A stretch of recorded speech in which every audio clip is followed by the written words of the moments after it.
एक प्रोफेसर होने के नाते मैं क्लास में हर रोज देखता हूं कि स्टूडेंट्स अपने असाइनमेंट्स और रिसर्च के लिए एआई पर कितना ज्यादा निर्भर हो गए हैं।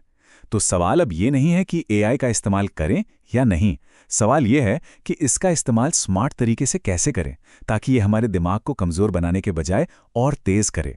चलिए आज इसी को समझते हैं। एआई टूल्स हैं तो वाकई कमाल के। सोचिए, कुछ ही सेकंड्स में एक मुश्किल निबंध का पूरा ढांचा तैयार, मैथ्स की प्रॉब्लम सॉल्व या एक मोटी सी किताब की समरी सामने। सच कहूं तो ये एकेडमिक दुनिया में किसी सुपर पावर से कम नहीं है। लेकिन यहीं एक बहुत बड़ा सवाल खड़ा होता है। जब टेक्नोलॉजी हमारे लिए इतना कुछ कर रही है तो क्या इसकी कोई छिपी हुई कीमत भी है?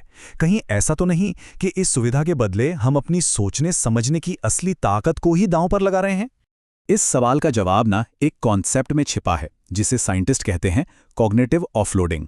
चलिए जरा गहराई में उतरते हैं और समझते हैं कि आखिर ये है क्या और ये हमारे दिमाग पर कैसे असर डालता है। देखिए, सीधे साधे शब्दों में कहें तो इसका मतलब है अपने दिमाग का काम किसी बाहरी टूल को दे देना। बिल्कुल वैसे ही जैसे हम किसी का फोन नंबर याद रखने की बजाय उसे अपने फोन में सेव कर लेते हैं। अब हम ठीक यही काम मुश्किल समस्याओं को सुलझाने के लिए एआई के साथ कर रहे हैं। अब मजेदार बात यह है कि कॉग्निटिव ऑफलोडिंग हमेशा बुरा नहीं होता। सोचिए, एक अनुभवी डॉक्टर के लिए एआई डायग्नोसिस में मदद कर सकता है, जिससे वो केस के मुश्किल पहलुओं पर ध्यान दे पाते हैं। लेकिन एक मेडिकल स्टूडेंट के लिए अगर वो शुरू से ही एआई पर निर्भर हो जाए तो वो कभी भी बीमारी को पहचानने का बुनियादी ज्ञान नहीं सीख पाएगा। और ये सिर्फ कोई थ्योरी नहीं है। हाल ही में हुई रिसर्च से कुछ चौंकाने वाले आंकड़े सामने आए हैं, खास तौर पे 17 से 25 साल के स्टूडेंट्स के बीच।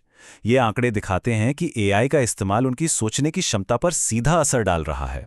एक बहुत बड़ी स्टडी में 666 लोगों का सर्वे किया गया, सिर्फ ये समझने के लिए कि एआई के इस्तेमाल और हमारे सोचने के कौशल के बीच आखिर क्या रिश्ता है। और जो नतीजे सामने आए वे बिल्कुल साफ थे, खासकर युवा छात्रों में। पैटर्न एकदम सीधा था। जितना ज्यादा एआई का इस्तेमाल उतनी ही ज्यादा कॉग्निटिव ऑफलोडिंग और उतनी ही कम क्रिटिकल थिंकिंग। ऐसा लग रहा था मानो वो सोचने की पूरी जिम्मेदारी एआई को ही सौंप रहे थे। जरा इस चार्ट पर नजर डालिए। इस रिसर्च में कई फैक्टर्स को देखा गया, जैसे कि किसी की उम्र क्या है, वो आर्टिफिशियल इंटेलिजेंस पे कितना निर्भर है वगैरह। लेकिन ये जो सबसे ऊंची वाली बार है ना, ये आर्टिफिशियल इंटेलिजेंस के इस्तेमाल को दिखाती है। मतलब किसी की क्रिटिकल थिंकिंग कम होने का सबसे बड़ा और अकेला कारण सिर्फ ये था कि वो एआई का कितना ज्यादा इस्तेमाल करता है। और ये सिर्फ आंकड़ों की कहानी नहीं है, स्टूडेंट्स खुद इस बदलाव को महसूस कर रहे हैं।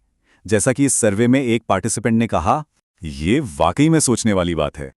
और ये हमें एक बड़ी अजीब विरोधाभास यानी पैराडॉक्स की ओर ले जाता है। रिसर्चर्स इसे एआई लर्निंग पैराडॉक्स कहते हैं।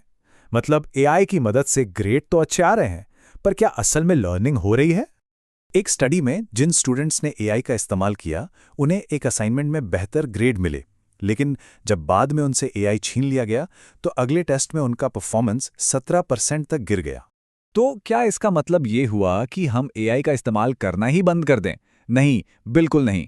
अच्छी खबर ये है कि हम इससे निपट सकते हैं। हमें बस अपने लिए एक एक्टिव थिंकिंग टूल किट तैयार करने की जरूरत है। समझिए, ये दिमाग के लिए एक वर्कआउट प्लान जैसा है। तो ये रही वो 4 स्टेप वाली स्ट्रैटेजी जो एआई को आपके दिमाग के लिए बैसाखी से एक बढ़िया वर्कआउट टूल में बदल देगी। पहला कदम, एआई को अपना घोस्ट राइटर मत बनाइए, उसे अपना एक स्पारिंग पार्टनर समझिए। मतलब उससे सिर्फ जवाब मत मांगिए, बल्कि उसे कहिए कि वो आपके आइडिया में कमजोरियां ढूंढे। उससे पूछिए, अच्छा इस टॉपिक पर दूसरा नजरिया क्या हो सकता है? इससे आपकी सोच खत्म नहीं होगी बल्कि और मजबूत होगी।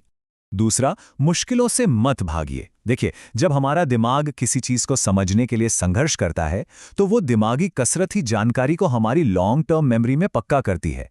तो अगली बार किसी भी असाइनमेंट का पहला ड्राफ्ट हमेशा खुद बिना एआई की मदद के लिखने की कोशिश कीजिए। तीसरा, अपनी सोच के बारे में सोचिए। इसे मेटाकॉग्निशन कहते हैं। मतलब एआई यूज करने से पहले खुद से पूछिए, मेरा गोल क्या है? यूज करते समय पूछिए, क्या मैं सच में इस कॉन्सेप्ट को समझ रहा हूं? और बाद में सोचिए कि मैंने इस पूरी प्रोसेस से क्या सीखा। और चौथा, सबसे जरूरी, हमेशा याद रखिए, एआई एक बहुत पावरफुल कैलकुलेटर है, कोई देवानी नहीं। इसके दिए हर जवाब पर आंख बंद करके भरोसा मत कीजिए। हमेशा उसे दूसरे भरोसेमंद स्रोतों से क्रॉस चेक कीजिए। मतलब विश्वास करें, लेकिन पहले जांच परख कर। तो इन सभी बातों का सार क्या है? सार बस इतना ही है कि हम टेक्नोलॉजी को कंट्रोल करें, न कि टेक्नोलॉजी हमें कंट्रोल करे। हमारा लक्ष्य एआई से मिले बनाए जवाबों का एक पैसिव कंज्यूमर बनना नहीं है, बल्कि अपनी समझ का एक एक्टिव आर्किटेक्ट बनना है। हमें अपनी लर्निंग की ड्राइविंग सीट पर खुद बैठना होगा। यूरोपीय संसद की ये रिपोर्ट इस खतरे को बहुत अच्छे से समझाती हैं। हम टूल का इस्तेमाल करने में तो आज़ाद महसूस कर सकते हैं, पर असल में सोचने के लिए उसी पर निर्भर हो जाते हैं, और ये आज़ादी का बस एक भ्रम है। तो आखिर में सवाल यही बचता है, एआई तो हर गुजरते दिन के साथ और होशियार हो रहा है, पर क्या हम इसके यूजर्स भी उतने ही होशियार हो रहे हैं? ये एक ऐसा सवाल है जिसका जवाब हम सभी को इस डिजिटल दुनिया में खुद से पूछना ही होगा।